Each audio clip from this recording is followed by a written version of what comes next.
Hello दोस्तों, स्वागत है आप सभी का। और आज मैं आपके साथ एक न्यू स्टोरी शेयर करने जा रही हूँ फ्रेंड। और जिस स्टोरी का नाम होने वाला है माई इनोसेंट डेंजर वाइफ। और यह वांगचान नहीं सांगवान स्टोरी होने वाली है फ्रेंड। बहुत दिनों से सांगवान स्टोरी की डिमांड आ रही थी, तो मैंने सोचा क्यों ना एक सांगवान स्टोरी लेकर आऊँ, क्योंकि मैं एक वन शॉट स्टोरी तैयार कर रही हूँ जो रिक्वेस्टेड स्टोरी। बहुत सारे ऐसे कमेंट थे जिनमें लिखा हुआ था कि आप सांगवान स्टोरी लेकर आइए।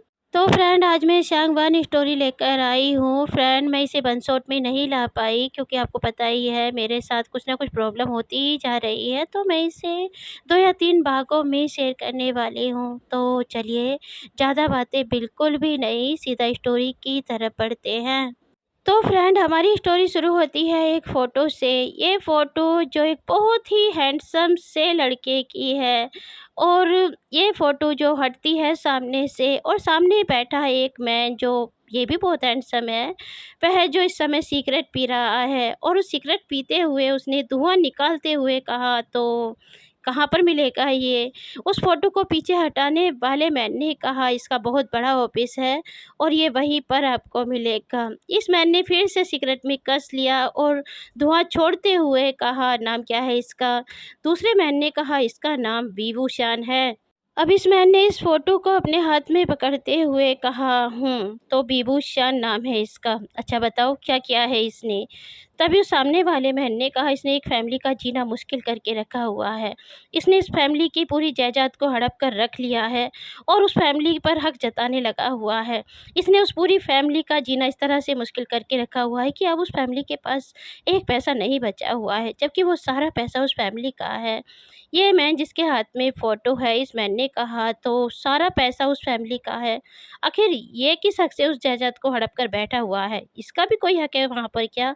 तो तभी उस मैन ने कहा, इसका कोई हक नहीं है। इसकी माँ पहले ही मर चुकी थी और उसके पिता ने दूसरी मैरिज कर ली थी, और उसी हक से ये सारी जायदाद को माँग रहा है। अब इस लड़के ने उस लड़के की तरफ देखा और कहा, तो इसका भी तो हक हुआ वहाँ पर। इसकी माँ ही तो मरी है, बाप तो अभी ज़िंदा है, तो इसका हक भी तो बनता है उस जायदाद में। इस मैन ने कहा, इसका हक नहीं बनता है, क्योंकि इसके बाप ने जब मैरिज की थी तो उससे पहले ही इसे बेदखल कर दिया था, और ये तब भी यहाँ पर आकर ज़ोर ज़बरदस्ती दिखा रहा है, क्योंकि अब इसका बाप मर चुका है। इस मैन ने कहा, ओह! तो ये अपनी दोस्त दिखा रहा है बड़े होने की।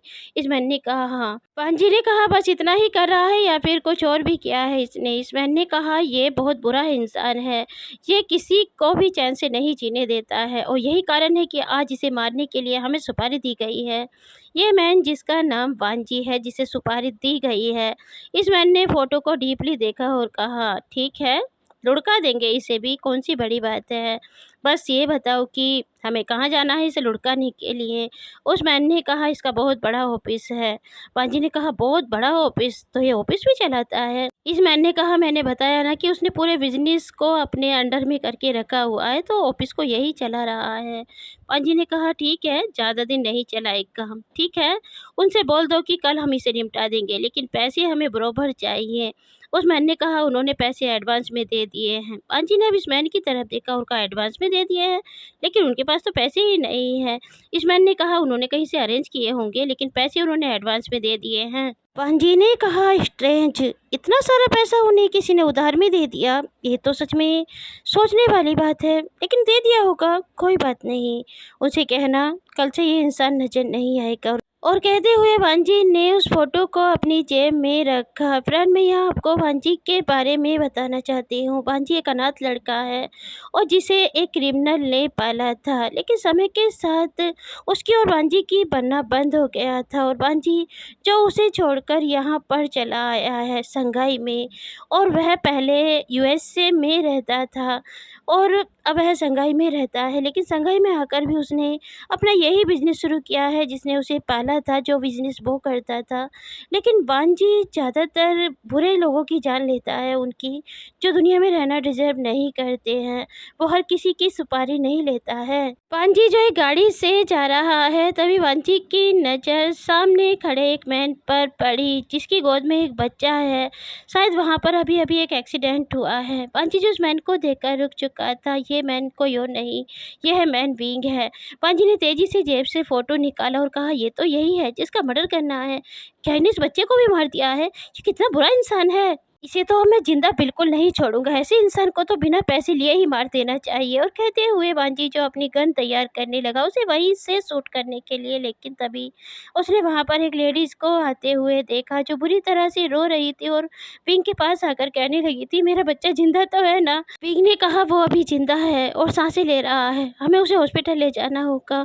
उस लेडीज ने कहा, लेकिन मेरे हस्बैंड तो फ़ोन ही नहीं उठा रहे हैं। पिंक ने कहा, डरिए मत, मेरे पास गाड़ी है, मैं खुद लेकर जाऊंगा, आप बस मेरे साथ चलिए। और कहते हुए विंग जो उस बच्चे को और उस लेडीज को गाड़ी में बिठा चुका था। बांजी जो सोच रहा था, क्या इसे बचाने ले जा रहा है या इसने नहीं मारा है, क्या इसे, मुझे देखना होगा।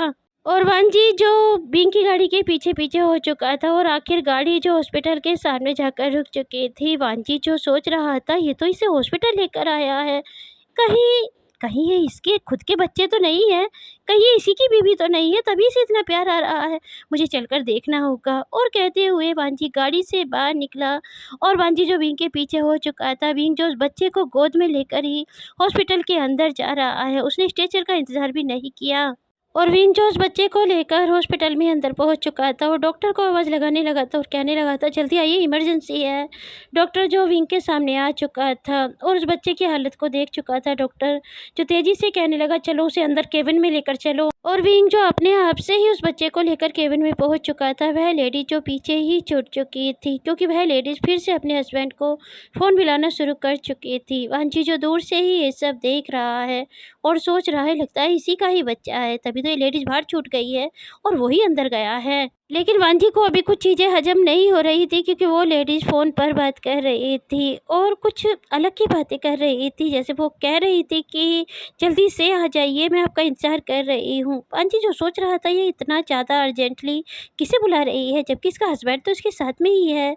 और वांजी जो उस लेडीज़ के पास आ चुका था, वांजी ने कहा, वो आपका बच्चा था जिसे अभी अंदर लेकर गए हैं। वह लेडीज जो रोने लगी थी और कहने लगी थी, हाँ वो मेरा ही बच्चा है। वो अचानक से गाड़ी के आगे आ गया और गाड़ी वाले ने ब्रेक भी नहीं मारे, मेरे बच्चे को देखकर सीधा गाड़ी चढ़ा दी मेरे बच्चे के ऊपर। बांची ने कहा, चिंता मत कीजिए, आपका बच्चा ठीक हो जाएगा, आपके हस्बैंड गए हैं ना अंदर लेकर। ये लेडीज जो बांची को देखने लगी, इस लेडीज ने कहा, वो मेरे हस्बैंड नहीं है।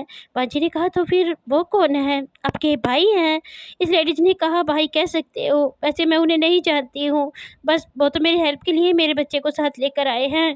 पांजी जो अब सोचने लगा था, ये तो काफ़ी अच्छा इंसान है, क्या इसे मारना चाहिए? नहीं, इसे मारने से पहले मैं इसके बारे में जानना चाहता हूँ। क्या ये सच में ऐसा इंसान है कि जो मेरे हाथों से मारा जाए? नहीं, मैं इसे ऐसे ही नहीं मार सकता। मैं पहले पता लगाना चाहता हूँ कि आखिर ये बात क्या है। पांजी जो वहीं पर रुक चुका था, तभी वहाँ पर डॉक्टर बाहर आया, जिसके साथ में विंग भी बाहर आया। पांजी जो तेज़ी से एक तरफ छिप चुका था और उनकी बातें सुनने लगा था। डॉक्टर ने कहा, देखिए आपके बच्चे की हालत बहुत ज़्यादा ख़राब है, अभी तो उसे ब्लड की भी ज़रूरत है और हमें उसका ऑपरेशन करना होगा।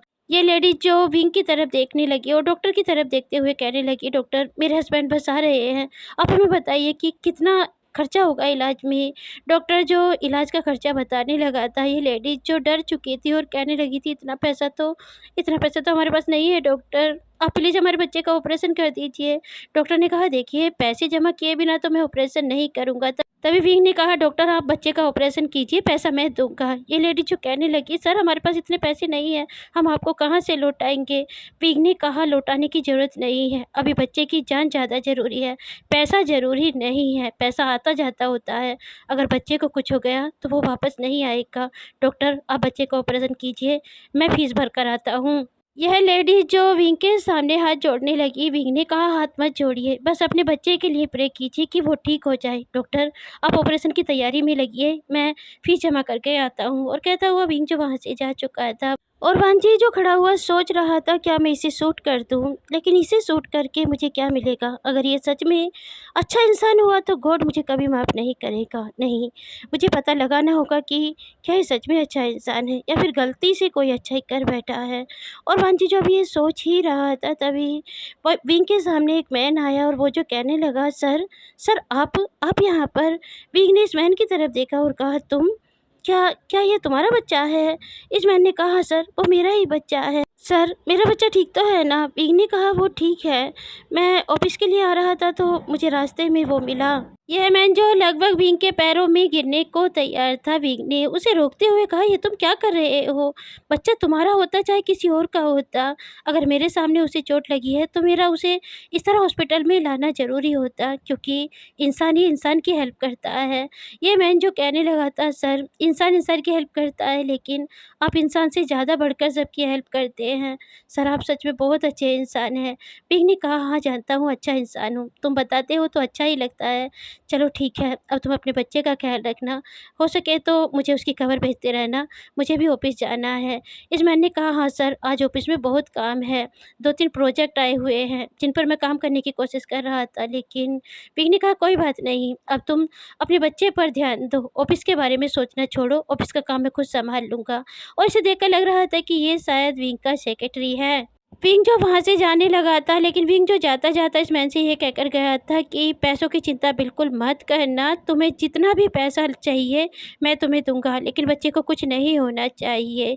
यह मैन जो विंग के सामने हाथ ही जोड़ रहा है। विंग ने इसे पैसों को लेकर बात इसलिए नहीं की क्योंकि विंग जानता है कि इसके ऊपर बहुत ज़्यादा खर्चा है। ये अपनी फैमिली का बड़ा बेटा है, इसकी फैमिली जो बाहर रहती है और ये उस फैमिली को खर्चा भेजता है जिस फैमिली में इसके 4 भाई हैं और 2 बहनें हैं और पेरेंट्स भी हैं, वो वहाँ पर भी खर्चा भेजता है, इसीलिए इतनी बड़ी सैलरी के बाद भी उसके पास इतना पैसा नहीं होता है और वो यहाँ पर भी एक रेंट के घर में रहता है। और विंग ने अब पैसों को लेकर उससे ज़्यादा बात नहीं की, बस यही कहा कि बच्चे के साथ किसी भी तरह से लापरवाही मत बरतना, पैसा मैं खुद दूँगा उसके इलाज के लिए। और विंग जो वहाँ से जा चुका है, ये लेडी जो अपने हस्बैंड के सामने आई और कहने लगी, तो ये आपके बॉस थे? इस मैन ने कहा, हाँ यही मेरे बॉस हैं, मैंने बताया था ना वो बहुत अच्छे इंसान हैं। इस लेडीज़ ने कहा, हाँ आज मैंने भी देख लिया, वो सच में बहुत अच्छे इंसान हैं, हमेशा सबकी हेल्प करते हैं। इस मैन ने कहा, हाँ वो सबकी हेल्प करते हैं, किसी की हेल्प के लिए पीछे नहीं हटते हैं। चलो अब बेटे को देखते हैं। पिंक जो वहाँ से जा चुका है, लेकिन वांजी के मन में बहुत सारे सवाल छोड़ चुका है। क्या वो सच में अच्छा इंसान है या फिर गलती से ही अच्छाई कर बैठा है? वांजी को पहले पता लगाना होगा, क्योंकि वो गलती से भी किसी अच्छे इंसान की जान नहीं लेना चाहता। और वांजी जो पता लगाने के लिए निकल चुका था, तभी वांजी का फ़ोन बजने लगा, जिस पर उसी के आदमियों का फ़ोन आ रहा था। वह जो कह रहे थे, बॉस काम हो गया है। वांजी ने कहा, नहीं अभी काम नहीं हुआ है। वांजी के ये आदमी जो थोड़े हैरान थे, क्योंकि वांजी का काम तो 5 मिनट में ख़त्म होता है, लेकिन अब तो करीबन 1 घंटा हो गया है, लेकिन सर का काम अभी भी ख़त्म नहीं हुआ है। सामने वाले मैन ने कहा, बॉस ऐसा क्या हो गया है? क्या आपको वो अभी मिला नहीं है? वांजी ने कहा, मिल गया है, लेकिन मैंने अभी उसे मारा नहीं है। सामने वाले व्यक्ति ने कहा, बॉस कितना समय लगेगा उसे मारने में? पांजी ने कहा, अभी समय लगेगा। सामने वाले मैन ने कहा, अगर उन लोगों का फ़ोन आया तो मैं क्या जवाब दूंगा? पांजी ने कहा, कह देना कि उसे मारने में अभी 1-2 दिन लगेंगे। ये मैन जो फिर से हैरान था, इस मैन ने कहा, बॉस ये आप क्या कह रहे हैं? पांजी ने कहा, मैं सही कह रहा हूँ, उनसे कह देना कि अभी 1-2 दिन और लगेगा उसे मारने में, 1-2 दिन और उसे झेल ले वह, उसके बाद मैं देखता हूँ। और कहकर वांजी कॉल कट कर चुका था। सामने वाले मैन जो अपने आप में ही परेशान हो चुके थे और सोच रहे थे, बॉस को क्या हो गया है? बॉस के लिए तो हर काम चुटकी बजाने जैसा होता है और आज बॉस कह रहे हैं कि 2-3 दिन लगेंगे उसे मारने में, लेकिन वो बॉस को कुछ कह भी नहीं सकते। उनके बॉस भले ही लोगों की जान लेते हैं, लेकिन उनके लिए वो बहुत अच्छे हैं, वो उन्हें किसी तरह से परेशान नहीं करते हैं, या फिर ये कहो कि वो उनके हाथों से मर्डर भी नहीं कराता है। बस वो लोगों के सामने नहीं आना चाहता है, इसलिए उन लोगों को सामने रखता है, लेकिन उन लोगों को भी वो फेस से सामने नहीं रखता है। बस एक नंबर है जहाँ पर लोग फ़ोन करते हैं और इस नंबर को बस वही लोग जानते हैं जो इस लाइन में आकर कुछ करना चाहते हैं या फिर कुछ करवाना चाहते हैं। और वांजी जो विंग के बारे में पता लगाने निकल चुका था, वह जो ऑफिस में पहुंच चुका था अपने भेष को बदल कर, और ऑफिस में पता लगाने लगा था कि विंग किस तरह का इंसान है। लेकिन वह जितना विंग को जानता जा रहा था, उसके सामने उसकी अच्छाई ही आती जा रही थी, क्योंकि हर किसी के होठों पर बस एक ही बात थी कि सर बहुत नेक इंसान है। पांजी जो पूरे दिन में इतना तो जान चुका था कि विंग काफ़ी नेक इंसान है, लेकिन उसे ये जानना था कि फिर उसे मारने के लिए उसकी फैमिली ने सुपारी क्यों दी है। आखिर उसकी फैमिली को उसमें क्या बुराई नज़र आ रही थी और अभी वांजी को ये पता लगाना था, लेकिन रात हो चुकी थी और वांजी को वापस से जाना था। वांजी के पास फिर से फ़ोन आया और वांजी जो फिर से वही बात बोल चुका था, उन लोगों से कह दो कि उसे मारने में थोड़ा समय लगेगा और अगर उन्हें जल्दी लग रही है तो वो खुद उसे मार ले, मैं मना नहीं करूँगा। उन लोगों को पैसे वापस दे दो। लेकिन वो मैन जो ये कहकर फ़ोन काट चुके थे, ठीक है सर, हम उन्हें समझा देंगे। वांजी जो आज बहुत ज़्यादा परेशान था, क्योंकि आज पहली बार उसके मन में किसी को मारने से पहले उसे लेकर कुछ बातें आ रही हैं। वो उसे जानना चाहता है। ऐसा पहले कभी नहीं हुआ है उसके साथ, लेकिन अब हो रहा है। वो सच में विंग को जानना चाहता है। उसने आज पूरे दिन में उसकी अच्छाई ही देखी है, फिर वो कौन सी बुराई है जो उसकी जान लेना चाहती है। और वांजी जो आज पूरी रात नहीं सो पाया ये सोचकर। नेक्स्ट मॉर्निंग हो चुकी थी और वांजी जो भेष बदल कर एक बार फिर से विंग के बारे में जानने के लिए निकल चुका था। वांजी जिसके लिए विंग के बारे में जानना इतना आसान नहीं था, लेकिन वो फिर भी विंग के बारे में जानना चाहता था। वो जानता है कि अगर कोई विंग के बारे में उसे बता सकता है तो वह ज़रूर कोई उसी के घर का कोई ओल्ड मैन होगा, क्योंकि ओल्ड मैन ही इन सब बातों के बारे में पता करके रखते हैं। यंग लोगों को तो फुर्सत ही नहीं होती है अपने आप से ही जो वह किसी दूसरे के बारे में जाने। और वांजी जो आज विंग के घर पहुंच चुका था, वी मैंसन में, और वह जो देख रहा है कि काश कोई यहाँ से ऐसा इंसान गुजरे जिससे वो कुछ जान पाए। लेकिन उसे जितने भी लोग नज़र आ रहे थे सब यंग नज़र आ रहे थे। पांजी ऐसे ही भेष बदल कर अंदर भी नहीं जा सकता था, क्योंकि उसे नहीं पता कि अंदर कैसे लोग रहते हैं। और वांजी जो वहीं पर था, लेकिन वांजी को वहाँ का गार्ड नोटिस कर चुका था और वह जो कहने लगा था, लड़के कौन हो तुम और यहाँ पर क्यों खड़े हुए हो। वांजी जो कहने लगा था, मैं तो बस इस घर को देख रहा था, ये तो बहुत खूबसूरत घर है, ऐसा घर मैंने बस फोटो में देखा है। ये मैन जो गार्ड है वहाँ का, ये जो कहने लगा था, तो तुमने ऐसा घर कभी नहीं देखा था पहले। पांजी ने कहा, नहीं बिल्कुल भी नहीं देखा था, मैंने तो ऐसा घर बस फोटो में ही देखा था। इस मैन ने कहा, तो चलो मैं तुम्हें थोड़ा करीब से ही घर दिखाता हूँ। पांजी ने कहा, नहीं करीब तो बिल्कुल नहीं जाना है, मुझे पता है इस घर का मालिक बहुत बुरा इंसान है। ये मैन जो पांजी को एक टक देखने लगा था, इस मैन ने कहा, इस घर का मालिक बुरा इंसान है? तुमसे किसने कहा कि इस घर का मालिक बुरा इंसान है? पांजी ने कहा, मैं अच्छी तरह से जानता हूँ, वही है ना इस घर का मालिक, जो वो खूबसूरत सा लड़का है, वो तो बहुत बुरा है, घर को घूर घूर कर देखता है। इस मैन ने कहा, घूर कर देखते हैं? नहीं, वो तो कभी किसी को घूर कर नहीं देखते हैं, वो तो कभी किसी से तेज आवाज़ में बात नहीं करते हैं। पांजी जब इस मैन को एक टक देख रहा है, पांजी ने कहा, नहीं वो बुरे हैं, मुझे पता है वो बहुत बुरे हैं, तभी तो उनके माँ भी है, बड़ी बहन भी है और भाई भी है, तभी खुद ही मालिक बनकर बैठे हुए हैं। इस मैन ने वांजी को बहुत प्यार से देखा और कहा, बेटा जब सच्चाई का पता ना हो तो किसी पर ऐसी उंगली नहीं उठानी चाहिए।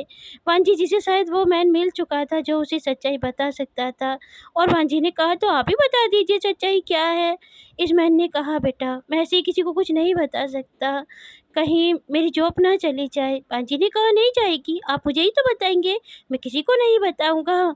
इस मैन ने कहा, तो तुम किसी को नहीं बताओगे? पांजी ने कहा, नहीं अंकल, मैं किसी को कुछ नहीं बताऊंगा, बस आप मुझे बताइए, क्या वो सच में इस घर के मालिक हैं या ज़बरदस्ती मालिक बनकर बैठे हुए हैं?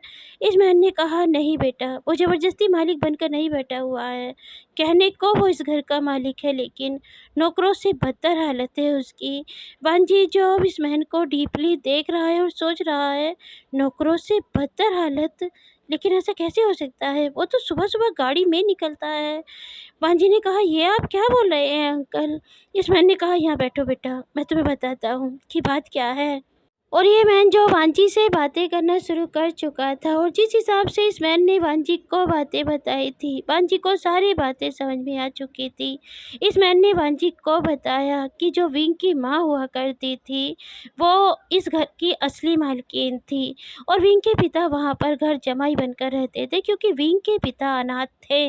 लेकिन वो इतने अच्छे इंसान थे कि विंग की माँ के पेरेंट्स को उन्हें इस सारी जायदाद को सौंपते हुए बिल्कुल डर नहीं लगा, और वह जो सारी जायदाद को विंग के पिता को सौंप चुके थे, लेकिन विंग के पिता ने इस जायदाद को कभी अपने नाम से नहीं किया। वह जो हमेशा उन पेपरों को विंग की माँ के नाम पर ही रखते हुए आए, लेकिन एक दिन ऐसा आया कि विंग की माँ उसे उनके नाम करना चाहती थी, लेकिन उस रोज़ भी वह उन पेपरों में विंग का नाम लिखवा कर लाए, अपना नहीं लिखवा कर आए।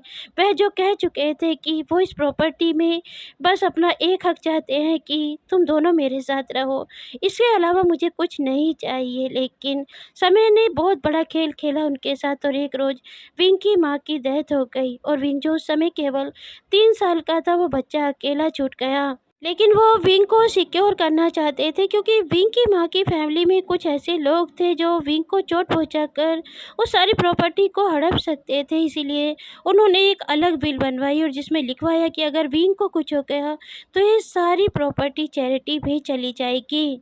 लेकिन इस बिल के बारे में हर कोई नहीं जानता था। विंग के पिता जो विंग को भी संभालते थे और साथ में ऑफिस को भी संभालते थे, एक रोज़ उनके ऑफिस में एक ऐसी लेडीज़ काम के लिए आई जिसके पास 2 बच्चे थे, लेकिन उनका सहारा नहीं था। उनके हस्बैंड की डेथ हो चुकी थी और इनका नाम था यू यांग और यह जो उनके ऑफिस में काम करती थी। लेकिन धीरे धीरे वी चैंग जी को उसके बच्चों से लगाव होने लगा था क्योंकि उसके बच्चे अनाथ थे और उनका खुद का बेटा भी अनाथ था और वो जो उस माँ में अपने विंग के लिए माँ ढूंढने लगे थे।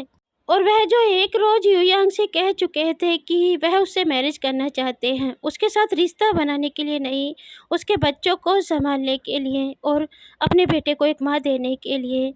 और युयांग जो इस बात के लिए राजी हो चुकी थी और आखिर भी चैंग जी और यू यांग की मैरिज हो चुकी थी। उन दोनों के बीच में हस्बैंड वाइफ वाला रिश्ता बिल्कुल भी नहीं था क्योंकि ये मैरिज केवल बच्चों को संभालने के लिए की गई थी। लेकिन धीरे धीरे यू यांग के मन में लालच आने लगा था।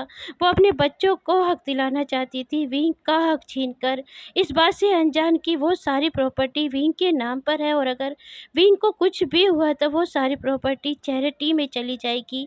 उन्हें लग रहा था कि ये सारी प्रॉपर्टी भी चैंग जी के नाम पर है।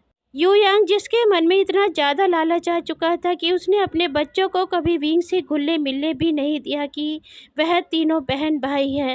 वह तीनों ऐसे रहा करते थे जैसे वो विंग को जानते ही नहीं हैं और ये बात जो वी चैंग जी को कहीं ना कहीं परेशान करने लगी थी। और एक रोज़ वी चैंग जी जो यू यांग से कह चुके थे, यू यांग मैं तुम्हें यहाँ पर अपने विंग के लिए लेकर आया था और तुम मेरे विंग को कभी अपने गले से नहीं लगाती। यू यांग जो कह चुकी थी मेरी मैरिज हुई है आपके साथ, तो आप मुझ पर किसी भी तरह से ज़ोर ज़बरदस्ती नहीं कर सकते। मेरे खुद के बच्चे हैं और मैं अपने बच्चों को पालूंगी या आपके अनाथ बच्चे को पालूंगी।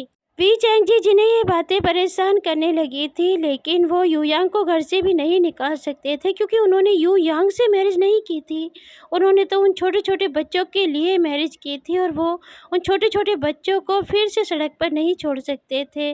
और वह जो इन बातों को चुपचाप ही घोटते रहते थे, लेकिन धीरे धीरे इन बातों को घोटते घोटते वो बीमार रहने लगे। यह जो कोई बीमारी नहीं थी, बीमारी होती तो इलाज से ठीक हो जाती। ये एक चिंता थी अपने बेटे के भविष्य को लेकर और ये चिंता जो धीरे धीरे उन्हें चिता की तरफ ले जाने लगी। वी चैंग जी जो इतने ज़्यादा बीमार रहने लगे कि एक रोज़ उनकी डेथ हो गई और उस समय विंग केवल 10 साल का था। भले ही यू यांग विंग को प्यार नहीं करती थी, लेकिन वी चैंग जी का प्यार अपने बच्चे के लिए कभी कम नहीं होता था। और विंग जो बहुत लाड प्यार में पला बच्चा था, लेकिन धीरे धीरे वो लाड प्यार जो कम होने लगे थे। पांजी ने कहा कम होने लगे थे क्या? क्या उनकी सौतेली माँ उन्हें प्यार प्यार नहीं करती थी? उस मैन ने कहा नहीं, प्यार करती थी लेकिन दिखाने के लिए प्यार करती थी। क्योंकि वी चैंग जी के जाने के बाद वो जान चुकी थी कि ये सारी प्रॉपर्टी तो विंग के नाम पर है, वी चैंग जी के नाम पर नहीं है और अगर विंग को कुछ हुआ तो ये सारी प्रॉपर्टी चैरिटी में चली जाएगी। वांजी जो सोचने लगा था तो क्या इसीलिए वह अभी तक उन्हें अपने पास रखे हुए है, वरना शायद अभी तक उन्हें भी। लेकिन ये कहते हुए वांजी जो रुक चुका था, वांजी ने कहा तो उसके बाद क्या हुआ अंकल? इस मैन ने कहा उसके बाद वह बच्चा उस घर का मालिक होते हुए उस घर का नौकर बनकर रह गया। वांजी ने कहा नौकर बनकर रह गया? उस मैन ने कहा हाँ, नौकर बनकर रह गया। उस दिन के बाद उनकी सौतेली माँ जो उन्हें घर का काम कराना शुरू कर चुकी थी। वांजी ने कहा तो क्या कभी उन्होंने मना नहीं किया? वो तो 10 साल के थे, वो मना कर सकते थे। इस मैन ने कहा उन्होंने कभी मना नहीं किया क्योंकि उनसे ये कहकर काम कराया जाता था कि अब वो इस घर के मालिक हैं और मालिक को काम करना होता है। वो बच्चा कभी कभी बोल भी दिया करता था कि मेरे डैड तो काम नहीं करते थे घर का, लेकिन वो जो कह दिया करती थी जब वह छोटे थे, तुमने उन्हें नहीं देखा था, वो छोटे थे तो वो घर का काम किया करते थे। और भी विंग जो तब से घर का काम करना शुरू कर चुका था, लेकिन धीरे-धीरे घर के काम से वो ऑफ़िस के काम में पहुँच गया। वो बस केवल 14 साल का था जब उसे ऑफ़िस के काम के लिए बैठा दिया गया और तब से वो ऑफ़िस के काम में ही जुट गए। वो कब आते हैं, कब जाते हैं, क्या खाते हैं, कब खाते हैं, किसी को कुछ नहीं पता रहता। किसी को चिंता ही नहीं रहती कि वो ऑफ़िस को भूखे निकले हैं या प्यासे निकले हैं, बस हर किसी को काम चाहिए होता है। बांझी जो अब सोचने लगा था वो तो बहुत अच्छा इंसान है, बुरे तो ये लोग हैं, बुरा तो इनके साथ होना चाहिए, लेकिन इनके साथ कौन बुरा करेगा। और बांझी ने कहा अब तो वो बड़े हो गए हैं, तो क्या अभी वो नहीं समझते हैं कि ये लोग उनके साथ गलत कर रहे हैं। ये मैन जो धीरे से मुस्कुराया। बांझी ने कहा आप मुस्कुरा क्यों रहे हैं। इस मैन ने कहा हाँ वो अब जानते हैं, सब चीज़ जानते हैं, उन्हें पता है कि उनकी फैमिली गलत कर रही है उनके साथ, लेकिन वो आवाज़ नहीं उठाते। बांझी ने कहा यही तो मैं पूछ रहा हूँ क्यों नहीं उठाते। इस मैन ने कहा क्योंकि अगर अब वो आवाज़ उठाएँगे तो एक फैमिली को खो देंगे और शायद वो अब फैमिली को खोकर अकेला नहीं रहना चाहते, इसलिए वो अपने काम में ऐसे लगे हुए हैं जैसे वो किसी की भी असलियत को नहीं जानते। वो सबसे ऐसे मिलते हैं जैसे हर कोई उन्हें अपनी ज़िंदगी से ज़्यादा प्यार करता है। वो सबसे ऐसे मिलकर रहते हैं जैसे वो बिल्कुल भी नहीं जानते हैं कि वो लोग उन्हें केवल काम करने की और पैसा छापने की मशीन समझते हैं। पांची जो सोचने लगा था दुनिया में ऐसे भी इंसान हैं जो किसी और के लिए जीते हैं, लेकिन इन लोगों को सज़ा कौन देगा। कौन इन लोगों को सज़ा देने के लिए उनकी लाइफ में आएगा। जिस तरह से वो खामोश हैं, कोई उनकी लाइफ में आएगा वो भी खामोश ही रहेगा क्योंकि उसे ये बोलने ही नहीं देंगे। तो फिर ऐसा क्या होगा जो इस इंसान को इंसाफ मिलेगा। नहीं, बेबूशान को तो इंसाफ मिलना चाहिए। मैं उसे इंसाफ दिलाऊंगा, मैं भी उस जान को इंसाफ दिलाऊंगा और इन लोगों के अंदर के जानवर को बाहर लेकर आऊंगा और जो खुद बाहर आएगा किसी को बताने की ज़रूरत नहीं पड़ेगी कि ये जानवर है, इंसान नहीं। रात के करीबन 11 बजने वाले हैं और विंग जो ऑफिस बंद करके निकल रहा है, वो जो सबके बाद में जाता है तो रात को 11 बजे तक ही वो वहाँ से निकल पाता है और वह जो रात के 11 बजे वहाँ से निकल रहा है। पांजी जो विंग का इंतजार बाहर ही कर रहा था, लेकिन जब उसने देखा कि विंग ऑफिस बंद करके निकल रहा है तो वो तेज़ी से वहाँ से हट चुका था और विंग जो अपनी गाड़ी निकालने के लिए जा चुका था। विंग जो अपनी गाड़ी खुद चला रहा था और विंग अपनी गाड़ी को लेकर ऑफिस से निकल चुका था, उन लोगों को बाय करते हुए जो उसके साथ थे उस समय। पांजी जो इस समय रोड के किनारे खड़ा हुआ है और विंग की गाड़ी को आते हुए देख रहा है, वह जो सोच रहा है लान भांजी जो कदम उठाने जा रहे हो, अगर वो सक्सेसफुल नहीं हुआ तो आज तुम बारे के बाव में चले जाओगे। लेकिन पांजी ने फिर भी अपनी आंखें बंद की और वह जो रोड पर विंग की गाड़ी के सामने खड़ा हो चुका है। पांजी जो सामने खड़ा हुआ है, गाड़ी नहीं रुक रही है, उसी गाड़ी की आवाज़ आ रही है। पांजी जो कह रहा है लान भांजी क्या सोच कर खड़े हो गए हो, कहीं ऐसा ना हो कि ये इंसान भले ही अच्छा इंसान है लेकिन इस समय इसके अंदर कोई अच्छाई नज़र ना आ रही हो और ये मुझे उड़ा कर चला जाए। लान बांची सोच समझ कर खड़े हुए हो ना तुम। नहीं, ये गाड़ी ज़रूर रोकेगा, ये मुझे ऐसे ही नहीं मार कर जाएगा, लेकिन अगर ये मार कर चला गया तो क्या होगा मेरा। पांजी जिसका दिमाग विंग की गाड़ी पर ही है, लेकिन विंग की गाड़ी नहीं रुक रही है और वांची का दिल जो जोरों से धड़कने लगा है और वांची जो सोचने लगा है लान भांजी गाड़ी के सामने खड़े होने का आइडिया सही नहीं है, ये तो गाड़ी अभी भी नहीं रोक रहा है, ये तुम्हें उड़ा कर जाएगा। लान भांजी तुम तो गए, आज पूरी तरह से गए। गॉड भी हंसेगा तुमको वहाँ पर देखकर और पूछेगा क्या सोचकर रोड पर खड़े हुए थे। नहीं लान भांजी, आंखें खोलो, अपने दिमाग से काम लो और हट जाओ यहाँ से। और वांजी जो अपनी आंखें खोलने वाला था, लेकिन तभी उसने गाड़ी के ब्रेक की आवाज़ सुनी और वांजी ने राहत की सांस लेते हुए कहा नहीं, ये तो बहुत अच्छा इंसान है, ये तो इंसान ही नहीं है, मतलब फरिश्ता है, फरिश्ता। गाड़ी रोक ली है इसने, क्या ये गाड़ी से बाहर आ रहा है। क्योंकि वांजी गाड़ी के खुलने की आवाज़ सुन रहा है और आंखें नहीं खोल रहा है। वांजी जो कह रहा है क्या ये गाड़ी से बाहर आ रहा है, लगता है प्यार से मुझे समझाएगा कि मैं यहाँ पर क्यों खड़ा हुआ हूँ। लेकिन तभी वांजी का हाथ उसके गाल पर पहुंचा और वांजी की बंद आंखें खुल गई और उसने विंग की तरफ देखा। विंग ने बहुत गुस्से में वांजी को चाटा मारते हुए कहा था, ये क्या बदतमीजी है, इस तरह रोड के बीच में क्यों खड़े हो, मरना चाहते हो क्या। और अगर मरना चाहते हो तो किसी और गाड़ी के सामने जाकर मरो, इस तरह मेरी गाड़ी के सामने खड़े मत हो। पांजी ने विंग की तरफ देखा और अपनी आंखों को मलते हुए लंबा सा होठ अपने बाहर निकालते हुए यानी पाउट बनाते हुए कहा, मुझे कौन सा मरने का शौक लग रहा है, बस मैं मरना चाहता हूँ। विंग जो पांजी को देखने लगा, विंग ने कहा, लेकिन लेकिन तुम क्यों मरना चाहते हो, कि क्या हुआ है तुम्हारे साथ। पांजी जो विंग के गले से लग चुका था, अपना सर उसके शोल्डर पर रख चुका था और कहने लगा था, आपको नहीं पता मुझे मजबूरी में मरना पड़ रहा है, वरना मैं बिल्कुल नहीं मरना चाहता। विंग जिसके हाथ पांजी के अराउंड जाना चाहते हैं, लेकिन विंग पांजी को नहीं जानता और विंग ने बहुत प्यार से एकदम बच्चे की तरह उसके सर पर हाथ लगाते हुए कहा, मुझे मुझे बताओ कौन सी मजबूरी है तुम्हारे सामने जो जो तुम इस तरह से बनना चाहते हो। पांजी ने विंग की तरफ देखा और फिर से अपनी आंखों को मलते हुए कहा, आपको नहीं पता मुझे मजबूरी में क्यों बनना पड़ रहा है। विंग ने कहा, बताओ ना क्या मजबूरी है तुम्हारे सामने जिसके चलते तुम्हें मरना पड़ रहा है। पांजी ने कहा, तुम्हें नहीं पता मेरे पेरेंट्स नहीं है। विंग ने कहा, तुम्हारे तुम्हारे पेरेंट्स नहीं है। पांजी ने कहा, "हाँ, मेरे पेरेंट्स नहीं है। विंग ने कहा, तो तुम कहाँ रहते हो। पांजी ने कहा, मैं यहीं पर रहता हूँ, इसी दुनिया में रहता हूँ। विंग ने कहा, नहीं दुनिया में नहीं पूछ रहा हूँ, मुझे बताओ तुम कहाँ पर रहते हो, किसके साथ रहते हो। पांजी ने कहा, अब तो मैं किसी के साथ भी नहीं रहता, जिनके साथ रहता था उन्होंने मुझे भगा दिया है।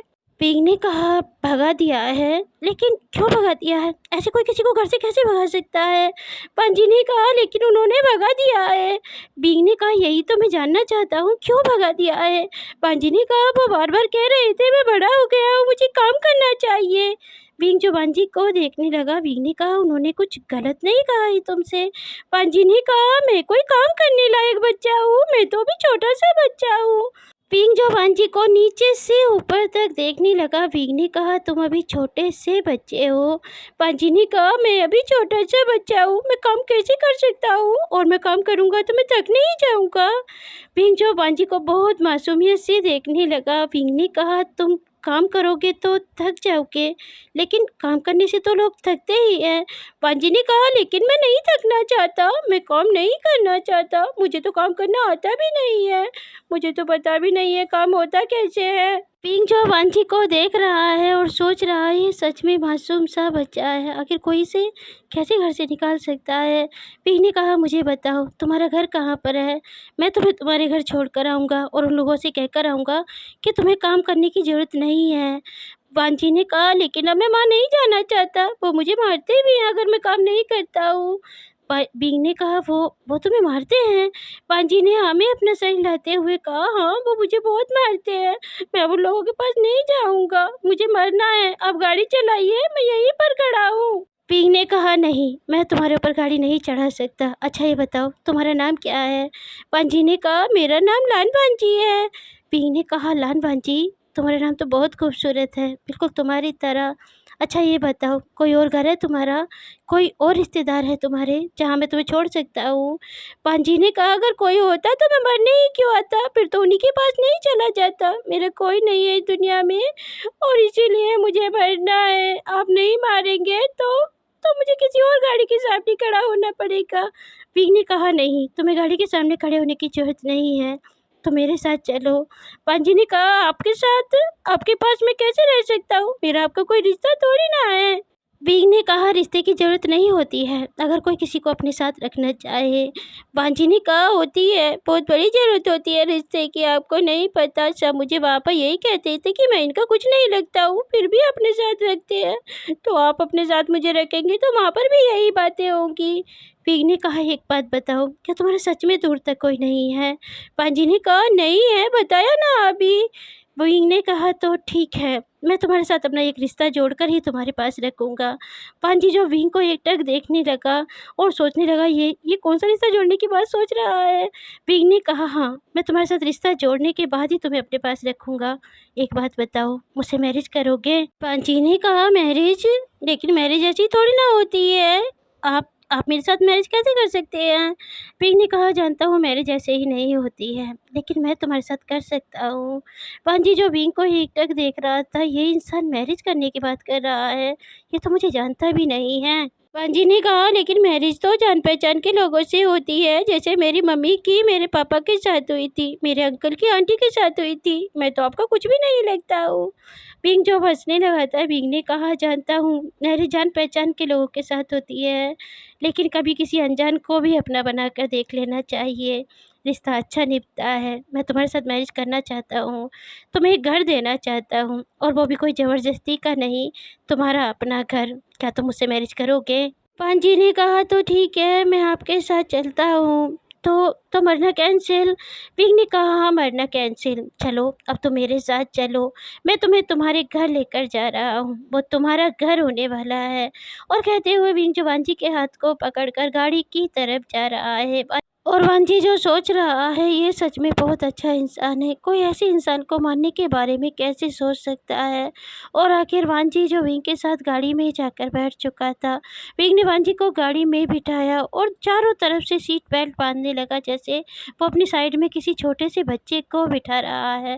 वांजी जो विंग की केयर को देख रहा है कि पल में वो उसकी केयर में ऐसे जुड़ चुका है जैसे उसकी मैरिज उससे हो चुकी है।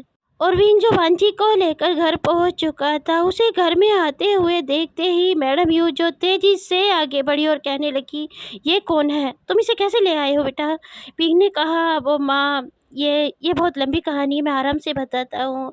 मैडम यू जो वांजी को देखकर मुंह बनाने लगी थी और सोचने लगी थी, ये किसे उठा लाया है। और साथ में वहाँ पर मैडम यू की बेटी यानली और मैडम यू का बेटा जियांग चैंग भी आ चुके थे। फ्रेंड, यहाँ पर इन तीनों का कैरेक्टर ही नेगेटिव है, यहाँ पर पॉजिटिवनेस कुछ भी नहीं है। यहाँ पर ना ही यानली अच्छी है और ना ही जियांग चैंग अच्छा है। याली ने कहा, माँ ये किसे उठा कर ले आया है? मैडम यू ने कहा, पूछ तो रही हूँ, कह रहा है लंबी कहानी है, कोई बात नहीं, पहले इसे खाना खाने दो, फिर बात करते हैं। और मैडम यू ने कहा, तुम्हारा खाना लग गया है, विंग जाओ जाकर मुँह हाथ धोकर आओ और इससे भी मुँह हाथ धोकर आने के लिए कहो। विंग जो वांजी की तरफ देखने लगा। विंग ने कहा, चलो मुँह हाथ धोकर आते हैं, तुम्हें भूख लगी होगी। वांजी ने हाँ में अपना सर हिलाया। मैडम यू के दोनों बच्चे जो वांजी को देख रहे हैं, उन्हें कुछ अजीब लग रहा है, लेकिन वो भी कुछ नहीं बोल रहे हैं। और आखिर विंग जो वांजी के हाथ धुलाने के लिए जा चुका था। वांजी जो कह रहा था, क्या अब हम खाना खाने वाले हैं? विंग ने वांजी की तरफ मुस्कुराते हुए कहा, हाँ अब हम खाना खाने वाले हैं।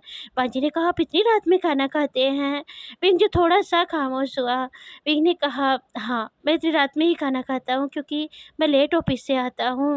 वांजी ने कहा, तो इसका मतलब अभी इन्होंने भी खाना नहीं खाया होगा, किसी ने भी। विंग जो वांजी को देखने लगा और सोचने लगा, वांजी कौन किसके लिए इंतजार करता है। वांजी ने कहा, बताइए, इन्होंने भी खाना नहीं खाया है अभी? विंग ने कहा, नहीं वांजी, इतनी देर तक वो क्यों भूखे रहेंगे? मैं तो ऑफिस से काम करके आया था, वो तो घर में हैं, तो उन्होंने समय पर खाना खा लिया है। अब तो बस मैं और तुम खाना खाने वाले हैं।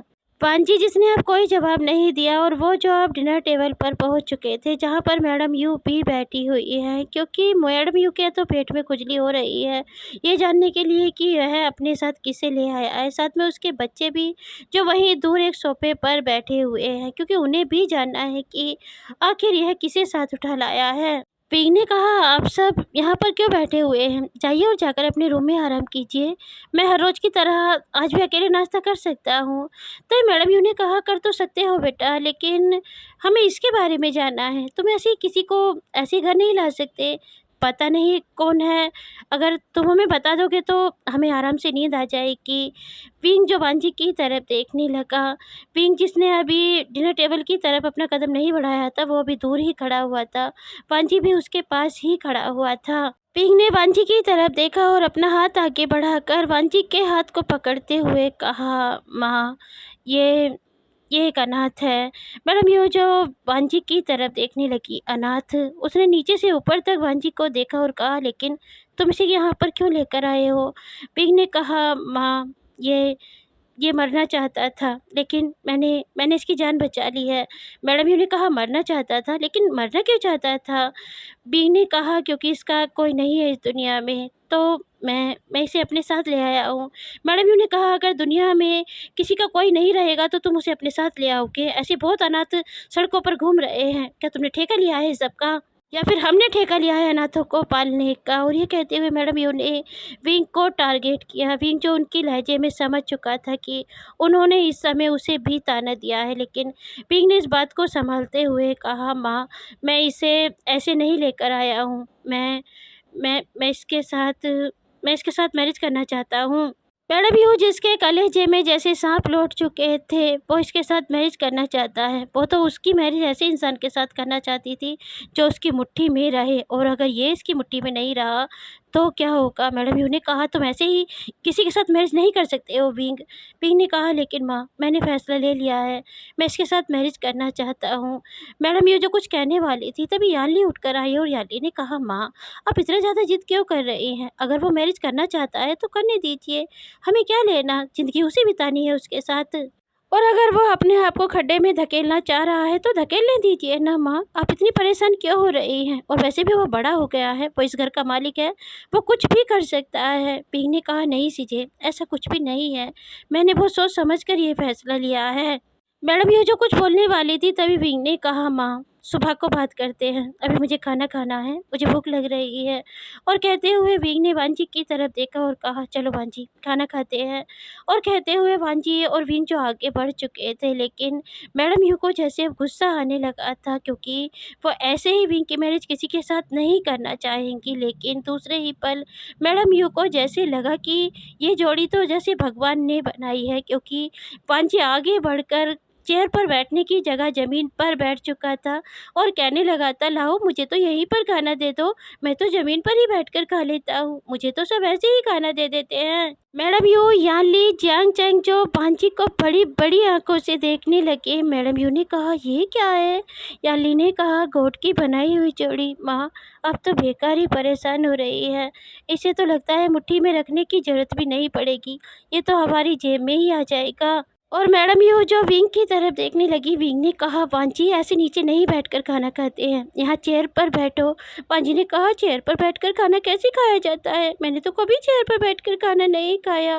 विंग ने कहा, नहीं खाया है तो आज से खाओगे, यहाँ पर बैठो और आराम से खाना खाओ। और कहते हुए विंग ने वांजी को उठाकर चेयर पर बिठाया। वांजी जो चेयर पर बैठकर खाने के टेबल को देखने लगा।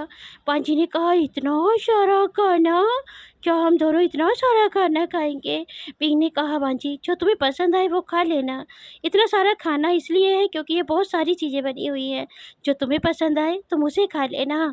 और कहते हुए विंग जो वांजी को खाना सर्व करने लगा था, वो भी अपने हाथों से। मैडम यू के पेट में तो जैसे बतासे फूटने लगे थे, गुब्बारे उछलने लगे थे, जैसे बटरफ्लाई उड़ने लगी थी। सच में ये तो राम मिलाई जोड़ी बन गई है। और मैडम यू ने आगे बढ़ते हुए कहा, विंग तुमने सच में सही फैसला लिया है, ये तो सच में बहुत इनोसेंट है, यही हमारी फैमिली का मेंबर बन सकता है। तुम कब मैरिज कर रहे हो विंग इसके साथ? विंग जो मैडम यू की तरफ देखने लगा। मैडम यू ने कहा, ऐसे क्या देख रहे हो, हम तुम्हारे फैसले से कभी अलग चले हैं जो आज चलेंगे, हमें भी ये रिश्ता मंजूर है। हम तो बस जानना चाहते थे कि ये कौन है, कहाँ से आया है, लेकिन अब लगता है कि ये भी जानने की ज़रूरत नहीं है। अगर ये तुम्हें पसंद है तो हमें भी पसंद है। क्यों बेटा, क्या तुम मेरे बेटे के साथ मैरिज करोगे? और कहते हुए मैडम यू ने वांजी के सर पर हाथ फिराया। वांजी जो मैडम यू के हाथ को देख रहा है और सोच रहा है, ये तो मैंने जानबूझकर किया है, क्योंकि मैं देख रहा था आप लोगों की आंखों में कि आप लोग ऐसे ही उसकी मैरिज किसी अक्लमंद इंसान के साथ तो होने नहीं देंगे। आपको एक पागल नज़र आया तो आप खुश हो गए, क्योंकि आपको उसे भी मुट्ठी में रखना है, लेकिन मैं मुट्ठी में आने वाला इंसान नहीं हूँ। और मैडम यू जो हैप्पी होकर जैसे वांजी को अपने हाथों से खाना खिलाने के लिए तैयार थी, लेकिन वांजी जो कह रहा था, आंटी मैं ऐसे खाना नहीं खाता हूँ, मुझे कोई प्यार से खाना नहीं खिलाता है, तो आप भी रहने दीजिए ना, मैं अपने हाथों से खा लूँगा। मैडम ये जो कह रही है, ठीक है बेटा, जैसा तुम्हारा मन करे वैसे ही खा लेना। विंग मैं उसके लिए रूम साफ़ करा देती हूँ। विंग ने कहा, हाँ माँ, मेरे रूम के साइड वाला ही रूम साफ़ करा देना। मैडम ने कहा, ठीक है मैं जा रही हूँ और करा देती हूँ, तब तक तुम आराम से खाना खाओ। और हाँ, मैरिज के बारे में ज़्यादा मत सोचना, मैं कल जाकर मैरिज की तारीख निकलवा कर खुद इस मैरिज की बातें कर लूँगी। और कहते हुए मैडम यू जो अपने दोनों बच्चों को लेकर वहाँ से जा चुकी थी, पिंग जिसके होठों पर एक स्माइल थी, क्योंकि वो उन सबकी नीयत के बारे में जानता है। वो जानता है कि वो वांजी को देखकर इतने हैप्पी क्यों हो गए हैं, क्योंकि उन्हें एक दूसरा इंसान ऐसा मिल रहा है जो उनकी मुट्ठी में रहने वाला है, उनकी तरह। लेकिन वो वांजी को उनकी मुट्ठी में नहीं रहने देगा, वो वांजी को उसकी तरह से जीने देगा, क्योंकि वो बहुत इनोसेंट है पिंग की नज़र में। वैसे वांजी कैसा है आप सबको पता है। और आखिर विंग जो वांजी को खाना खिला चुका था, विंग उठा और विंग ने बहुत ही प्यार से वांजी के फेस को एक कपड़े से साफ करते हुए कहा, तो चलो अब मैं तुम्हारे रूम में तुम्हें छोड़ देता हूँ। वांजी ने कहा, मेरे रूम में? क्या मैं आपके रूम में नहीं रहने वाला हूँ? विंग ने वांजी को बहुत प्यार से मुस्कुराते हुए देखा और कहा, नहीं तुम मेरे रूम में नहीं रहोगे अभी। अभी हमारी मैरिज नहीं हुई है। मैरिज के बाद तुम मेरे साथ रहना, लेकिन अभी तुम्हें एक अलग रूम में रहना होगा, लेकिन वो रूम भी बहुत अच्छा होगा। पांजी ने कहा, मुझे फ़र्क पड़ता ही नहीं है, मैं कोई अपने रूम में रहता ही नहीं था, मैं तो कहीं भी सो जाता था। विंग ने कहा, लेकिन मुझे फ़र्क पड़ता है, अब तो मेरी ज़िम्मेदारी हो तो मैं तुम्हें हर सहूलियत देना चाहता हूँ। चलो तुम्हारे लिए रूम साफ़ हो गया है और तुम जाकर अपने रूम में आराम करो, अब सुबह को बात करेंगे।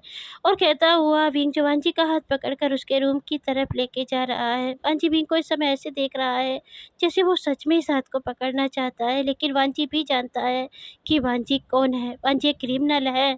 और विंग जो वांजी को उसके रूम में लिटा कर उस रूम की और भी सहूलियत देखकर वहाँ से जाने लगा था, ये कहते हुए, अब तुम आराम करो, किसी भी चीज़ के बारे में मत सोचना, अब मैं हूँ सब चीज़ सोचने के लिए, इसलिए कुछ मत सोचना, चैन की नींद लेना। और कहते हुए विंग जो रूम की लाइट बंद करके वांजी को गुड नाइट कह चुका था और वह जो वहाँ से जा चुका था। वांजी जो बेड पर बैठ चुका था और सोच रहा था, ये सच में बहुत अच्छा इंसान है, इसे मारकर दुनिया को क्या मिलने वाला है, इसे मारकर तो लोग अपने आप को पाप में ही डुबाएंगे। लेकिन चिंता मत कीजिए विभूषण सर, मैं आपके साथ अभी तक जो गलत हुआ है उसका हिसाब कर कर यहाँ से जाऊँगा और आपको इंसाफ दिला कर जाऊँगा। आपने जो आवाज़ उठानी बंद की है, मैं वह आवाज़ बनकर आया हूँ, अब मैं वो आवाज़ बनकर उठूँगा। और कहते हुए वांजी जो फिर से लेटने वाला था, लेकिन तभी वांजी का फ़ोन बजने लगा। वांजी ने तेज़ी से फ़ोन को लिया और साइलेंट पर लगाते हुए कहा, तुम क्यों बज रहे हो? शक हो जाएगा किसी को कि मैं झूठ बोल रहा हूँ। और वांजी ने फ़ोन को वाइब्रेट मोड पर लगाया और बात करना शुरू कर दिया।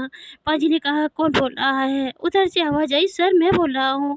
पाजी ने कहा, ये नंबर तो तुम्हारा नहीं है। उसमें ने कहा, सर हम वहाँ से निकल आए हैं, अब हम अपने अपने घर पहुँच गए हैं, क्या आपने उसे मार दिया है? पाजी ने कहा, नहीं मैंने उसे अभी नहीं मारा है। उसमें ने कहा, लेकिन क्यों सर, अभी तक आपने उसे क्यों नहीं मारा है? पाजी ने कहा, बस नहीं मारा है तो नहीं मारा है, इसमें क्या बड़ी बात हो गई है? उस मैन ने कहा, लेकिन सर अगर उन लोगों का फ़ोन आया तो हम क्या कहेंगे? पांजी ने कहा, बोल देना कि कुछ समय लगेगा उसे मारने में, मैं अभी उसे नहीं मार रहा हूँ। और कहते हुए वांजी जो कॉल कट कर चुका था, उधर वाला मैन जो सोच रहा था, ऐसा तो पहली बार हो रहा है कि सर ने अपने काम को अंजाम नहीं दिया है, वरना सर के लिए तो किसी की जान लेना केवल 5 मिनट का काम था, लेकिन सर ने अभी तक उसे नहीं मारा है। लेकिन ये मैन जो अभी ये सब सोच ही रहा था, तभी उसकी वाइफ ने उसे आवाज़ दी और वह जो वहाँ से जा चुका था। आखिर नेक्स्ट डे हो चुका था और नेक्स्ट डे होते ही वांजी के पास फ़ोन आ चुका था और यह जो दूसरे वाले मैन का था। वांजी ने कहा, क्या हुआ? इस मैन ने कहा, सर मुझे आपको कुछ बताना था। वांजी ने कहा, बोलो क्या बताना था? और हाँ, मैं आज तुमसे कह रहा हूँ, सबसे कह देना कि मुझे फिर से फ़ोन ना करे, जब तक मैं तुम लोगों को वापस से कॉल ना करूँ तब तक कोई मेरे पास फ़ोन मत करना।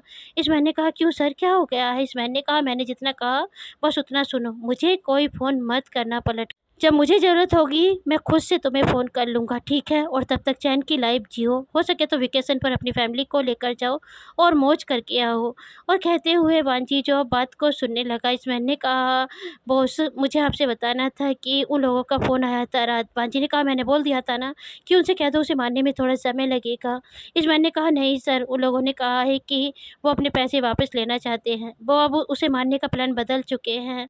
पांजी जो सोचने लगा था, तो वो लोग केवल इसलिए उसे मारना चाहते थे कि उन्हें लग रहा था कि कहीं ये मैरिज करके किसी ऐसे इंसान को ना ले आए जो उनकी मुट्ठी में ना रहे। लेकिन लगता है मेरे ज़रिए अब उसे पूरी तरह से मुट्ठी में रखने के बारे में सोच रहे हैं। उस मैंने कहा, सर आप क्या सोचने लगे हैं? पाजी ने कहा, तो उन्हें पैसे वापस दे दो और कह दो कि फिर से कभी ऐसा काम मत कराना, हम पैसे वापस नहीं देते हैं, हम काम ही करते हैं। लेकिन कोई बात नहीं, अभी हमने भी उनका काम नहीं किया है, लगता है ये काम होना ही नहीं था, इसलिए उनके पैसे वापस दे दो। और वांझी जो बात करके कॉल कट करके फ़ोन को स्विच ऑफ कर चुका था पूरी तरह से, ताकि वो वाइब्रेट होकर भी ना बज पाए। और वांझी जो अब उठकर बाहर आने लगा था, लेकिन जैसे ही वो बाहर की तरफ आया उससे पहले विंग डोर खोल चुका था और विंग ने कहा, गुड मॉर्निंग, जाग गए तुम? वांझी ने कहा, हाँ मैं तो जाग गया, आप भी जाग गए? विंग ने कहा, तुम्हें क्या लग रहा है, जाग गया तभी तो यहाँ तक आया हूँ? अच्छा, जाओ और जाकर नहा लो, मैंने तुम्हारे लिए कपड़े निकाले हैं, वो तुम्हें आ जाएंगे, वो मेरे छोटे भाई के हैं, तुमने तो देखा है ना उसे? पांजी ने कहा, हाँ देखा है, लेकिन वो तो मुझसे मोटा है।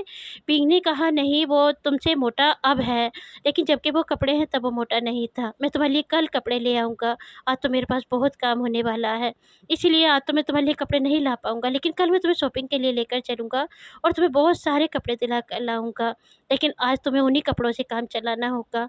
पांजी ने कहा, कोई बात नहीं, मैं तो वैसे भी पुराने कपड़े पहन लेता हूँ। विंग फिर से बहुत स्नेह से मुस्कुराया और विंग ने वांजी के फेस को टच करते हुए कहा, तुम बहुत मासूम हो, चलो अब जल्दी से जाकर नहा लो, फिर नाश्ते पर मिलते हैं, फिर मैं काम के लिए भी निकलने वाला हूँ।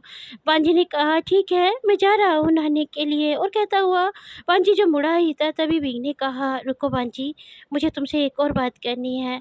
वांजी जो ठहर चुका था और मुड़कर विंग की तरफ देखने लगा, जिसके फेस पर कुछ चिंता की लकीरें नजर आ रही थी। पांची ने कहा, क्या हुआ, आप परेशान क्यों लग रहे हैं? क्या मुझे नहाना नहीं चाहिए? क्या मुझे ठंड लग सकती है? बींग ने कहा, नहीं ठंड नहीं लग सकती है बांजी, मुझे मुझे तुमसे एक बात कहनी है, लेकिन ये बात तुम किसी से नहीं कहोगे ना? बांजी ने कहा, नहीं मैं किसी से कुछ नहीं कहूँगा, बताओ क्या हुआ है, क्या आप आज नहाए नहीं हैं? बींग जो फिर से वांजी को बहुत स्नेह से देखने लगा, बींग मुस्कुराया और बींग ने कहा, नहीं ऐसा नहीं है, मैं नहा कर आया हूँ वांजी, मैं तुमसे ऐसी बात बताने वाला हूँ जो बहुत ज़रूरी है और जिसके बारे में तुम्हें किसी से बात नहीं करनी है। पांजी ने कहा, तो बताइए क्या बात है, आप परेशान क्यों हो रहे हैं, मैं किसी को नहीं बताऊंगा। पिंग ने कहा, पांजी अगर मेरे जाने के बाद कोई तुमसे कुछ भी कहे तो जवाब नहीं देना है, अगर तुम्हें बुरा भी लग रहा है तब भी जवाब मत देना, जो कोई बात है मैं आकर संभाल लूँगा। अगर तुमसे कोई काम के लिए बोल रहा है तो कह देना कि मैंने काम के लिए मना किया है, काम मत करना, लेकिन कोई जवाब मत देना। और हाँ, अगर कोई तुम्हें अलग से कुछ खाने के लिए दे तो उसे भी मत खाना। पांजी ने कहा, क्यों, क्या हुआ, क्या यहाँ पे अलग से खाना अच्छा नहीं मिलता है? बींग ने कहा, नहीं बांजी ऐसी बात नहीं है, जितना मैंने कहा है अभी उतनी बात सुनना, किसी की बात का ज़्यादा जवाब नहीं देना है, ज़्यादातर अपने रूम में रहना। वैसे तो मैं मैरिज के बाद तुम्हें अपने साथ ऑफिस लेकर जाया करूँगा, लेकिन मैं अभी तुम्हें ऑफिस नहीं ले जा सकता जब तक हम दोनों की मैरिज नहीं होती है, लेकिन तब तक तुम्हें खुद को संभालना होगा, किसी से फालतू बात मत करना, किसी को कोई ऐसा जवाब मत देना जो किसी को गलत लग जाए और कोई तुम्हें चोट पहुँचाए। मैं नहीं चाहता कि कोई तुम्हें चोट पहुँचाए। पांजी जो विंग को एकटक देख रहा है, उसे एक ही पल में उसकी इतनी चिंता हो रही है जैसे वो ना जाने कब से उसके पास रहता है, जैसे भगवान ने उसकी ज़िम्मेदारी उसे बनाकर भेजा हुआ है। पांजी ने कहा, परेशान क्यों हो रहे हैं, मैं किसी से कुछ नहीं कहूँगा, अपने ही रूम में रहूँगा, कोई कुछ अलग से खाने को देगा तो मैं उसे नहीं खाऊँगा, लेकिन अगर मुझे भूख लगी तब क्या करूँगे? बिग ने कहा, अगर तुम्हें भूख लगे तो मेरे पास फ़ोन करना, देखो यहाँ पर एक फ़ोन रखा हुआ है, इसमें सबसे ऊपर नंबर मेरा ही आता है, तुम इसका एक बटन दाबोगे तो सीधा मेरे पास कॉल लग जाएगी और मैं खुद से तुम्हारे पास खाना भेज दूँगा, लेकिन ऐसे ही किसी से खाना मत मांगना। बांजी ने कहा, ठीक है नहीं मांगूँगा, तो अब मैं नहाने के लिए जाऊँ? पिग ने कहा, हाँ जाओ नहाने के लिए, लेकिन जो मैंने कहा है इस बात को याद रखना, किसी से फालतू बात मत करना। बांजी ने कहा, ठीक है मैं किसी से फालतू बात नहीं करूँगा। और वांजी जब नहाने के लिए जा चुका था, वांजी जो सोच रहा था इसका मतलब वो भी जानते हैं कि उनकी जान को खतरा है और मेरी जान को भी हो सकता है। वो इंसान इतने सारे खतरों के बीच में केवल इसलिए कैसे रह सकता है कि उसे एक फैमिली की ज़रूरत है, ऐसी फैमिली किस काम की जो अपनी ही जान का दुश्मन है। लेकिन वांजी ने भी ज़्यादा कुछ नहीं सोचा और वांजी जो नहा कर रेडी हो चुका था, उन कपड़ों को पहनकर वांजी जो कह रहा था, अजीब इंसान के कपड़े, इनमें से तो ऐसे ही बदबू बदबू आ रही है, लेकिन कोई बात नहीं, कल वो मुझे कपड़े दिला ही देंगे। और कहते हुए वांजी जो अपने आप में ही स्माइल करने लगा, लेकिन वांजी ने ज़्यादा कुछ ना सोचते हुए अब बाहर आना ही ज़रूरी समझा और वो जो नहाकर बाहर आ चुका था। और वांजी जो डरा सहमा सा नाश्ते के टेबल पर आ चुका था, क्योंकि इस समय वहाँ पर सब बैठे हुए हैं। मैडम यू जिसके पेट में फिर से गुब्बारे फूट रहे हैं कि ये तो ऐसे ही डरा हुआ है, वो सच में उसे जेब में रखकर घूम सकते हैं। और मैडम यू ने यानली को कोनी मारी, यानली भी मुस्कुराई और साथ में जियांग चैंग भी मुस्कुराया। विंग ने वांजी की तरफ देखा और कहा, वांजी घबरा क्यों रहे हो, यहाँ मेरे पास आकर बैठो। और वांजी जो सबकी तरफ देखता हुआ विंग के पास पहुंच चुका था। विंग ने वांजी को प्यार से बिठाया और उसे नाश्ता सर्व करने के लिए कहने लगा। वांजी जो सारे नाश्ते को देख रहा है, वांजी ने कहा, क्या इतना सारा नाश्ता खाया जाएगा यहाँ पर? मैडम यू ने कहा, हाँ बेटा, यहाँ पर इतना सारा नाश्ता ही खाया जाता है। मुझे तो लग रहा है कि तुमने इतना बड़ा डाइनिंग टेबल ही नहीं देखा है आज तक। विंग जो वांजी की तरफ देखने लगा। वांजी जो जानता है कि वो किस तरह की इंसान है, वांजी को इस बात से कोई फ़र्क नहीं पड़ता है। वांजी ने कहा, हाँ आंटी, मैंने तो आज पहली बार इतना सारा नाश्ता देखा है। मैडम यू ने कहा, जानती हूँ, तुमने कहाँ इतना सारा नाश्ता एक साथ देखा होगा, लेकिन यहाँ पर ऐसे ही होता है बेटा, इसलिए अब तुम्हें आदत डालनी होगी अगर तुम्हें विंग के साथ रहना है। विंग ने कहा, हाँ माँ, आदत डाल लेगा। और वैसे भी हर एक अनाथ की किस्मत अच्छी नहीं होती है। और कहते हुए विंग ने मैडम यू की तरफ देखा। मैडम यू को कुछ पल के लिए लगा कि विंग ने उसे ताना मारा है, लेकिन दूसरे ही पल विंग ने कहा, क्योंकि हर किसी के नसीब में आप जैसी माँ और सिजे और चैंग जैसी फैमिली नहीं होती है। मैडम यू ने थोड़ा ऑकवर्डली हंसते हुए कहा, हाँ, तुम सही कह रहे हो, लेकिन चलो चलो अब नाश्ते पर ध्यान दो, बाद में बातें करते हैं। तुम्हें तुम्हें आज मीटिंग के लिए जाना है ना? विंग ने कहा, हाँ, आज तो मुझे पूरा दिन मीटिंग में रहना है, आज मेरी 4 मीटिंग हैं। और आखिर नाश्ता हो चुका था और विंग जो जाते-जाते वांची से वही बात बोलकर गया कि वांची हो सके तो अपने रूम में ही रहना और किसी से ज़्यादा बातें मत करना। वांची जो कहना चाहता था कि आप बिल्कुल मत घबराइए, जितने ये चालाक हैं उनसे 4 गुना मैं चालाक हूँ, लेकिन वांची ये चीज़ नहीं बोल सकता। और वांची ने कहा, परेशान मत होइए, मैं अपने रूम में ही रहूँगा, किसी से ज़्यादा बातें नहीं करूँगा, आप आराम से जाइए और अपना काम कीजिए। और वांजी जो ऑफिस में पहुंच चुका था, आज उसके लिए ऑफिस में काम इतना ज़्यादा इसलिए था क्योंकि जो उसका सेक्रेटरी था वो अपने बेटे के चक्कर में लगा हुआ है, क्योंकि उसके बेटे का एक्सीडेंट हो गया था। इसी कारण आज सारा काम उसे ही संभालना था, इसीलिए आज उसे पूरा दिन व्यस्त रहना था। लेकिन इस पूरे दिन में उसे वांजी की भी चिंता रही। एक बार वांजी का फ़ोन आया भी, लेकिन वांजी ने ये नहीं कहा कि उसे भूख लग रही थी। वांजी ने कहा, मैं तो अपने रूम में ही बैठा हुआ हूँ, जैसा आपने कहा था। मैं सोच रहा आपको बता दूँ, कहीं आप परेशान ना हो रहे हो। विंग ने कहा, नहीं वांजी, मैं परेशान नहीं हो रहा हूँ, बस अपने रूम में ही रहना और ज़्यादा बातें मत करना किसी से। वांजी ने कहा, यही बताने के लिए फ़ोन किया है, मैंने किसी से ज़्यादा बातें नहीं की हैं। आंटी मुझे पास बिठा भी रही थी, लेकिन मैंने बोल दिया, आंटी मुझे नींद आ रही है, और मैं अपने रूम में आ गया।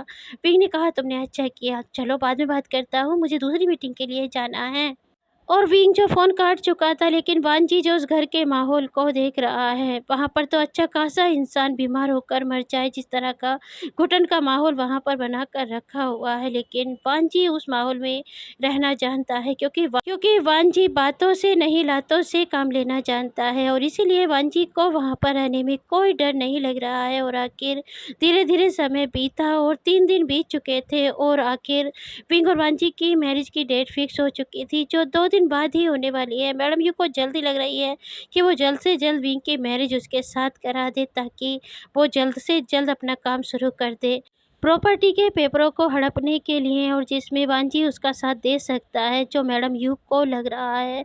और इसीलिए उसे जल्दी लग रही है कि विंग और वांजी एक रूम में पहुँचे और वो धीरे धीरे प्रॉपर्टी के पेपर वांजी से निकलवा ले, क्योंकि एक बार पेपर उसके हाथ लग गए तो वो उनमें प्रोसेस देखकर उस प्रॉपर्टी को वांजी के नाम करा सकती है। और अगर वो प्रॉपर्टी वांजी के नाम पर हो गई, फिर उस प्रॉपर्टी को हड़पने में उसे देर नहीं लगेगी, और वो यही सोचकर हैप्पी हो रही है। और आखिर विंग और वांजी की मैरिज की तैयारियां होना शुरू हो चुकी है। विंग जो वांजी को शॉपिंग भी करा कर लाया है, वो उसे बहुत सारे क्लॉथ दिला कर लाया है, साथ में बहुत सारा सामान भी दिला कर लाया है, जो उसकी ज़रूरत का सामान है। बांजी जो बच्चों की तरह वहाँ पर कई चीज़ के लिए ज़िद भी कर बैठा था और विंग ने उन सारी ज़िद को पूरी करते हुए उसे सब चीज़ें दिलाई।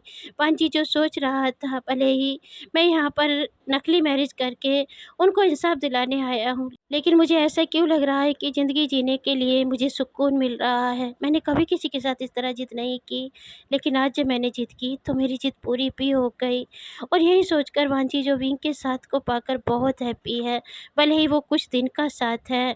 और आज विंग और वांजी की मैरिज हो रही है। वांजी जो वेडिंग ड्रेस पहनकर रेडी हो रहा है, मिरर में खुद को देख रहा है और खुद से कह रहा है, लान वांजी, क्या कभी तुमने सोचा था कि तुम मेरी ड्रेस भी पहन पाओगे? लेकिन आज तुमने पहनी है लान वांजी, और तुम सच में काफ़ी खूबसूरत नज़र आ रहे हो। लेकिन ये मत सोचना कि तुम सच में मैरिज करके किसी की लाइफ का हिस्सा बनने जा रहे हो लान वांजी। तुम बस किसी को इंसाफ दिलाने निकले हो। जो काम तुमने कभी नहीं किया है उसे पहली बार करने निकले हो तो दिल से करना लानबान जी। और ये मत सोचना कि तुम किसी के लिए उपकार कर रहे हो, नहीं, ये तुम अपने दिल से कर रहे हो या फिर अपने दिल का बोझ कम करने के लिए कर रहे हो। लेकिन ये तुम केवल खुद के लिए कर रहे हो, किसी और के लिए नहीं कर रहे हो।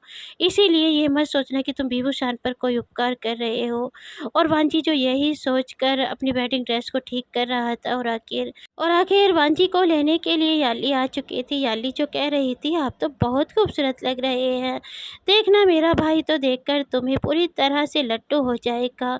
पांची जो कह रहा है, मैं इतना भी खूबसूरत नहीं हूँ, वो तो बहुत हैंडसम है। याली जो कह रही है, हाँ जानती हूँ मेरा भाई बहुत हैंडसम है, लेकिन तुम भी कम खूबसूरत नहीं हो। चलो अब तुम्हें नीचे बुलाया जा रहा है, तुम दोनों की मैरिज होने वाली है। और आखिर पांजी जो याली के साथ नीचे आ चुका था, वहीं बिंग जो बस वांजी को ही देख रहा है। वांजी सच में बहुत खूबसूरत है, लेकिन उससे ज़्यादा वो उसकी मासूमियत को देखता है तो वो उसे और भी ज़्यादा खूबसूरत नज़र आता है। और आखिर पिंक और वांजी जो आमने-सामने हो चुके थे और उनकी मैरिज होना शुरू हो चुका था। वहाँ पर कुछ लोग जो इस मैरिज से खुश भी नहीं थे, जैसे कि वहाँ के सर्वेंटों को लग रहा था कि ये मैरिज सही नहीं हो रही है। जिस तरह आज तक मालिक इन सब की मुट्ठी में रहे हैं, अब मालकिन भी इन लोगों की मुट्ठी में रहेंगे। इस तरह तो उन्हें कभी इंसाफ नहीं मिलेगा, लेकिन वो कुछ नहीं कर सकते। जो उन्होंने अब तक कुछ नहीं किया, तो वो आगे क्या करेंगे? वो तो नौकर हैं और नौकर की तरह सबका हुक्म मानते हैं।